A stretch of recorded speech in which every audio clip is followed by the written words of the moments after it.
Welcome everyone to another edition of Berkey Movies with myself, Birchie. And me, Kirky. It's 2020. It is the first movie review of the year, and have we got a special one for you as we went to see Jojo Rabbit. Kirky went to see it before me. He recommended it.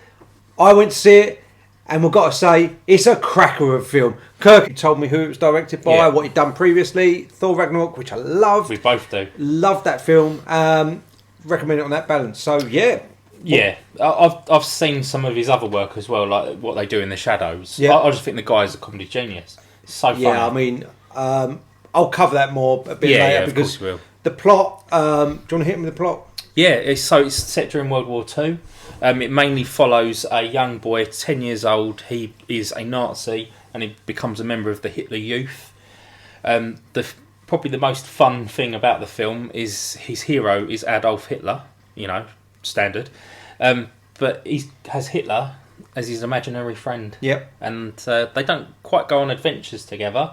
But he follows him through, doesn't he? Hitler is there trying to persuade him to do things. Yeah. Because the young boy gets torn between, am I going to be a good Nazi or am I really sure that this is the right thing? And the catalyst for that is basically he finds out that his mum had a young Jewish girl hidden in the house and was looking after her, basically, without him knowing, which tears him because he's a proper Nazi. And it's all about his adventure and about him being torn between being a Nazi and being a good person, if you like. It's very, very satire. Like, really, it's not like there's a lot of it which certainly the first half is very almost it's silly. I'll use the word silly, and it is definitely. But boy, does it hit you halfway through. And I will say, I mean, it'll be in the title, but this isn't a spoiler edition. Catch the spoiler edition for that, but halfway through, wow, it hits you, and you think you're watching a comedy, and this is what is so brilliant about it. Well, it is a comedy. Yeah, but dark. Comedy. I mean, halfway through, boy, does it hit you, and I didn't expect that, and I mean, I'll talk about the good of this film because that's got the overwhelming part of this is it's funny. I mean, the acting's brilliant. Funny. Scarlett Johansson's the mum's fantastic. Yeah. Even the boys, not just Jojo himself, but his friend, amazing, excellent, child actors, incredible. They use who's the Australian female? Fat Amy.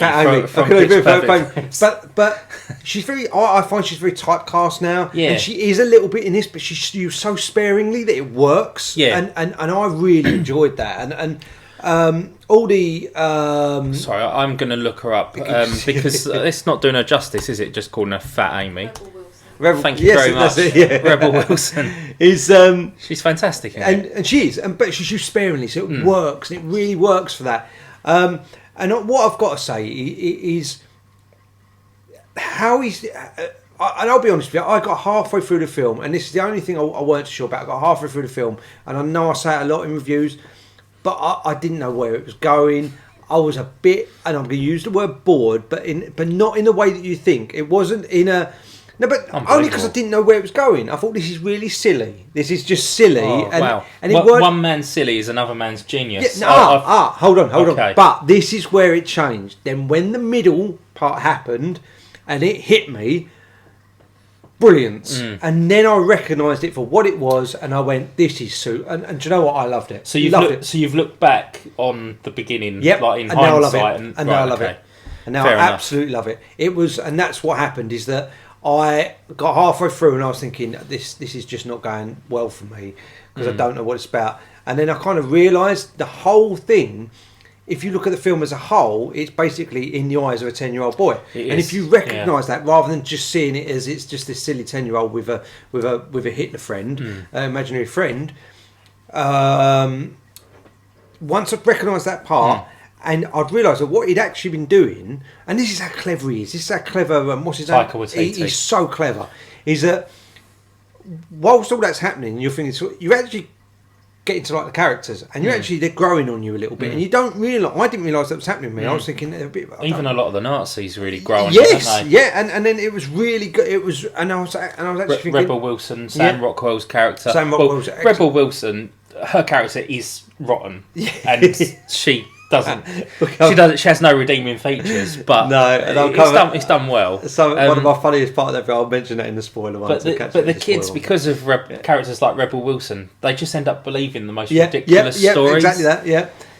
Which I just thought was fantastic. It's so good. It's so and he's so clever, and the way he does certain things in the film, the way certain parts are filmed, are brilliant. The middle part, what I will say is that part in the middle, and it's so hard not being able to talk about it because it's such a key part.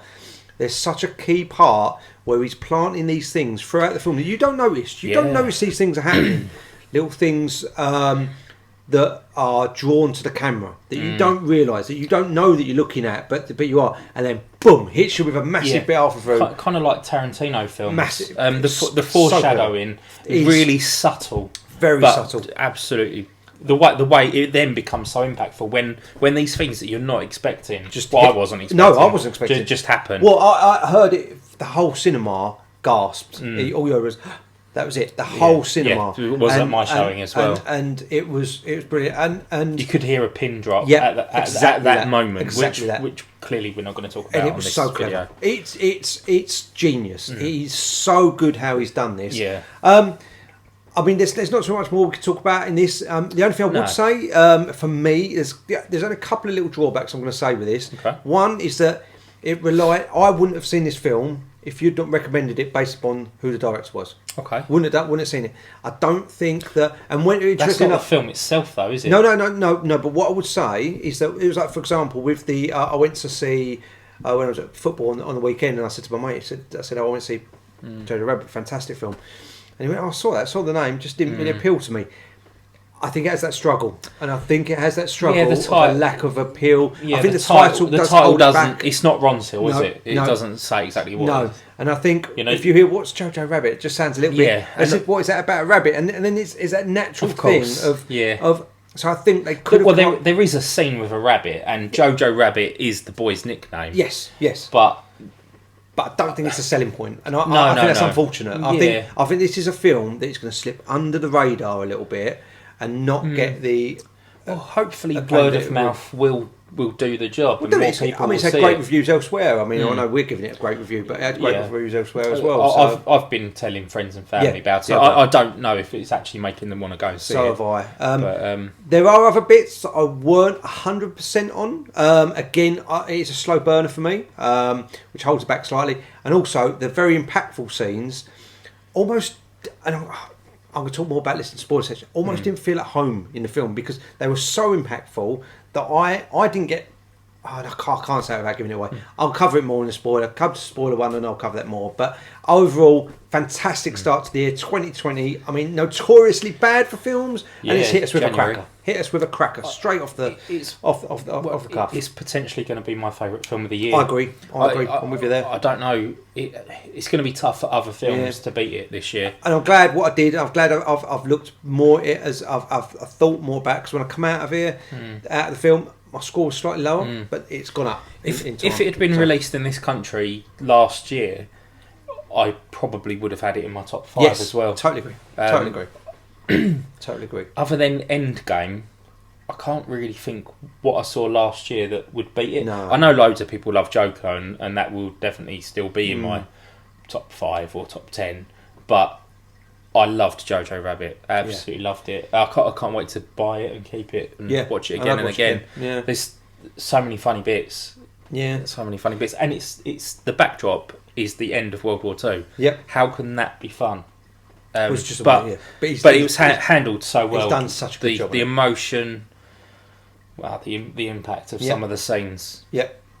Brilliant. We'll cover more of that in the spoiler section, but for scores, this is the important part. Do you want to go first? Yeah. I'll go first. Well, yeah, go on. Big 4 out of 5 for me. Massive 4 out of 5. It's high. It's not perfect, but a 4 out of 5. It's very strong. Very, very strong. 4 out of 5 easy for me. Now, I've been umming and ahhing where to go with my score. The reason I'm going to go for this score is the director, the cast, the way Taika Waititi adapts the novel for screen. Yep. I think that what he's aimed for, he's achieved. Yes. Yep. This film it's what he set out to do, and it worked. I'm going to have to give it 5 out of 5. It's fair. This is the first ever 5 out of 5 I'm I've not going given. to argue with it. I'm not going to argue with it. I wasn't, because that's for our review system. 5 out of 5 is the perfect score. Yeah. But I don't. Yeah. I don't know where to knock it down. I wasn't bored at any moment. No, that's the first score. I loved some of the characters. I hated some of the characters. Yes. The way you were supposed to, and I felt that the characters that I didn't like, because they were bad people, they got their comeuppance. Yes, and that was the perfect end. And it's just the heroes redeemed themselves, like Jojo redeems himself. Yeah, totally agree. And other characters more or less redeem themselves, not completely, and they still did get. Oh, I'm going to go into spoilers, but everyone that should have had a comeuppance got one. Totally agree. I agree. I can't argue with it. I'm not even going to argue with that. I think it's. I can see why you'd give it a 5 out of 5. The only reason I didn't is because I compare it to my other favourite films of all time, and it doesn't quite hit that magical number. No, I can see that's the only reason I can't give it a 5. I think for what it is, it's fantastic. So 9 out of 10 for Burger Movies. That is high. Highest film we've had so far, and this is probably about a 10th review. Easily our highest by far. The first one we both really loved the film. Next up will be the spoiler edition, so catch us on that one. If you don't catch us on the spoiler one, our next film is Bad Boys for Life, which is this Thursday. Going to be interesting. We'll see what that's like. We'll catch you in the near future if we don't see you on the spoiler edition. See you soon. Like, subscribe.